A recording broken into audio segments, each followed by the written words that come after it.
Hello students, today's topic is transportation in plants. Next topic of the chapter, life processes. So what is transportation and how this transportation is taking place in plants? Plants के अंदर transportation कौन कौन से material का होता है? Food, water and minerals. Mainly transportation of food, water and mineral is taking place. अब ये ट्रांसपोर्टेशन किसकी हेल्प से हो रहा है? With the help of conducting tissue and these conductive tissues are xylem and phloem. यहाँ पे दो पॉइंट्स हैं. ट्रांसपोर्टेशन कौन से मटेरियल का हो रहा है? Food, water and minerals, and this transportation is taking place through xylem and phloem. Now we will see separately how the transportation of material taking place through xylem and through the phloem. तो सबसे पहले हम देख लेते हैं xylem के अंदर कौन कौन से कंपोनेंट होते हैं, phloem के अंदर. Conductive tissue in the plants. First is xylem. Xylem, these tissue transport water and minerals from root to upper part of the plant. Xylem का फंक्शन क्या होता है? Transportation of water, and the function of phloem is the transportation of food from the site of photosynthesis. What is the site of photosynthesis? Leaf is the site of photosynthesis. तो leaf से different plant के part में food का transfer किसके through होता है? Phloem का. And root से प्लांट के डिफरेंट पार्ट्स में वाटर का ट्रांसपोर्ट किसके थ्रू होता है? जाइलम से. Now xylem is composed of 4 types of cell. First is tracheids, then vessels, then xylem parenchyma and xylem fibers. Let's see. These are tracheids, these are vessels, this is xylem fiber, and this is xylem parenchyma. Now phloem consists of sieve tube, companion cells, phloem parenchyma and phloem fibers. These are sieve tube and companion cell. See here, xylem helps in the transport of water and the phloem helps in the transport of food. Now this is the difference between xylem and phloem transport.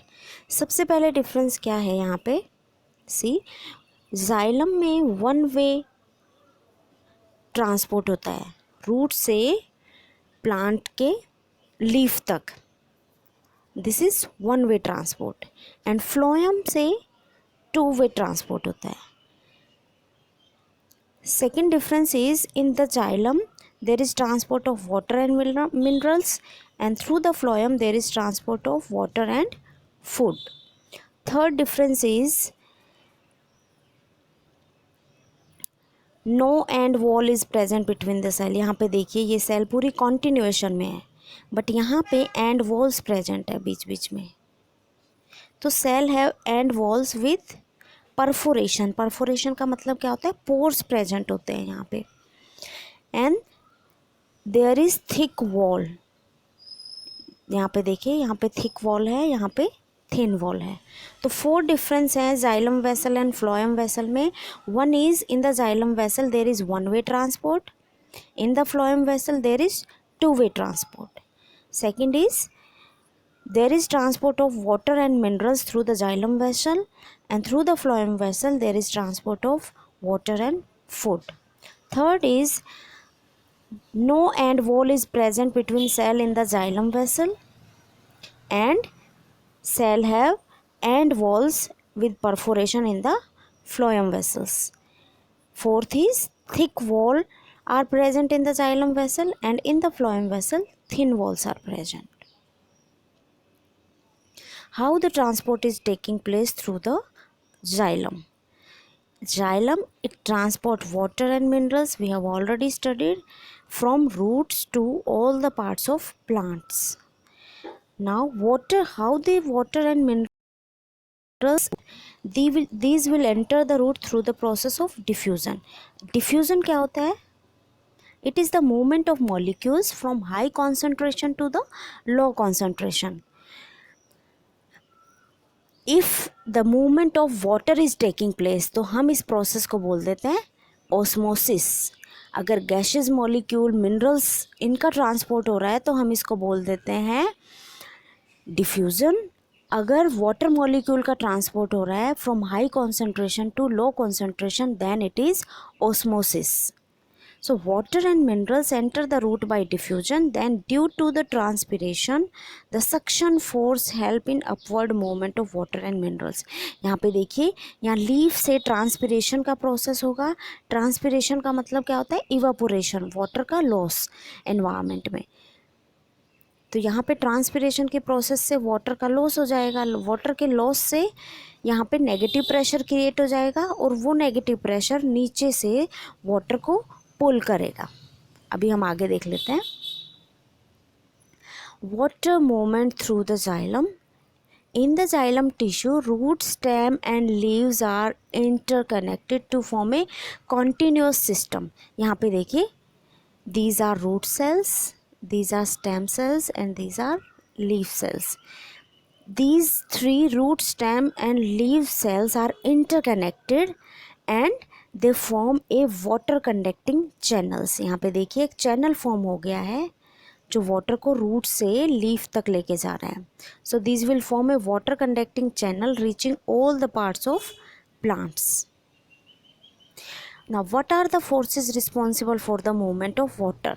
जो main forces हैं, सबसे पहले क्या है? Root pressure and the second is transpiration pull. सबसे पहले हम देख लेते हैं root pressure. What is the root pressure? Root cells which are in contact with the soil actively, ये आपको ध्यान रखना है, एक्टिवली. एक्टिव अगर टर्म आती है उसका मतलब क्या है? वहाँ पे एनर्जी का यूज़ हुआ है. और पैसिव टर्म जहाँ पे आती है उसका मतलब वहाँ पे एनर्जी का यूज़ नहीं हुआ है. और एनर्जी किस फॉर्म में यूज़ होती है? एटीपी की फॉर्म में. Root cells in contact with the soil actively take up ions. यहाँ पे देखिए, ये जो रूट की सेल्स हैं इनमें एनर्जी को यूटिलाइज करके आयंस का ट्रांसपोर्ट होता है. आयंस क्या होते हैं? Sodium ion, potassium ion, different types के आयंस ये ट्रांसपोर्ट हो जाते हैं. Root cell in contact with the soil they actively take up ion. अब यहाँ पे आयन की कॉन्सेंट्रेशन इन रूट सेल्स के अंदर इंक्रीज हो जाएगी तो डेफिनेटली ऑस्मोसिस की प्रोसेस से वाटर सॉइल से रूट्स के अंदर मूव करेगा. ठीक है. This create a difference in the concentration of these ion between the root and the soil. अब सॉइल और रूट के बीच में एक कॉन्सेंट्रेशन डिफरेंस क्रिएट हो जाएगा. इससे क्या होगा? Water will move into the root from soil by the process of osmosis. So there is continuous movement of water into root xylem. This create a column of water that is pushed upward. यहाँ पे देखिए, सबसे पहले क्या होगा? Ions का active transport होगा. उसके बाद वाटर पैसिवली मूव करेगा bye the process of osmosis. उससे क्या होगा? रूट के अंदर एक प्रेशर क्रिएट हो जाएगा और रूट के प्रेशर की वजह से वाटर ऊपर की तरफ मूव करेगा. अब देखो, प्लांट की हाइट तो बहुत ज़्यादा है. रूट प्रेशर अकेले, सिर्फ रूट के प्रेशर से इतनी हाइट वाटर का ट्रांसपोर्ट नहीं हो सकता. तो यहाँ पे एक नेक्स्ट फोर्स प्ले करता है, that is transpiration pull. So root pressure is not enough to move water over the heights tall in the plant. Plant की हाइट इतनी टॉल होती है, इतनी हाइट तक रूट प्रेशर से वाटर का ट्रांसपोर्ट नहीं हो सकता. सो यहाँ पे एक नेक्स्ट फोर्स होता है, दैट इज़ ट्रांसपिरेशन पुल. देखो, रूट प्रेशर से तो वाटर पुश हो रहा था नीचे से ऊपर की तरफ. अब ट्रांसपिरेशन से क्या होगा? लीफ के अंदर वाटर का इवेपोरेशन होगा लीफ से. उस इवेपोरेशन की वजह से लीफ में एक पुल क्रिएट हो जाएगा और उस पुल की वजह से वाटर ऊपर की तरफ खींच के चला आता है. So transpiration is the process by which plant lose water in the form of vapours from the leaf. Leaf से वाटर वेपर्स की फॉर्म में एनवायरनमेंट में लूज होता है. उस प्रोसेस को हम बोलते हैं transpiration. Evaporation of water molecule from the cell of leaf create a suction. Suction का मतलब क्या होता है? एक खिंचाव हो जाता है पानी के लिए लीफ के अंदर, which pulls the water from xylem cell of the roots. अब यहाँ पे देखिए, यहाँ लीव्स की सेल्स से वाटर इवेपोरेट होगा. इवेपोरेशन से क्या होगा? यहाँ पे एक नेगेटिव प्रेशर क्रिएट हो जाएगा. उस नेगेटिव प्रेशर की वजह से पानी नीचे से रूट से ऊपर की तरफ मूव करता है. So the transpiration upward movement of water and minerals dissolving it from root to the leaves. It also helps in temperature regulation in the plant. ये प्लांट में ट्रांसपिरेशन पुल से टेम्परेचर रेगुलेशन भी होता है plant में. जब भी आप पेड़ के नीचे बैठते हो आपको ठंडी ठंडी हवा फील होती है. वो किस लिए? क्योंकि लीव्स से वाटर वेपर्स रिलीज होते हैं और वो एनवायरनमेंट में कूलिंग इफेक्ट देते हैं. So the effect of root pressure in transport of water is more important at night. क्योंकि नाइट में ट्रांसपिरेशन तो होगा नहीं, क्योंकि फोटोसिंथेसिस नहीं हो रहा, स्टोमेटा क्लोज्ड है, तो नाइट में ट्रांसपिरेशन नहीं होगा. तो नाइट में लीफ तक वाटर कैसे पहुंचता है? वो रूट प्रेशर से पहुंचता है. But during the day time when the stomata are open the transpiration pull become the major force in the movement of water in the xylem. तो रात के time root pressure main role play करता है और दिन के time transpiration pull. So see here how the transpiration is taking place. Root से water absorb होता है. वो एब्जॉर्ब वाटर पहले लीफ से ट्रांसपिरेशन होगा, नेगेटिव सक्शन क्रिएट होगा.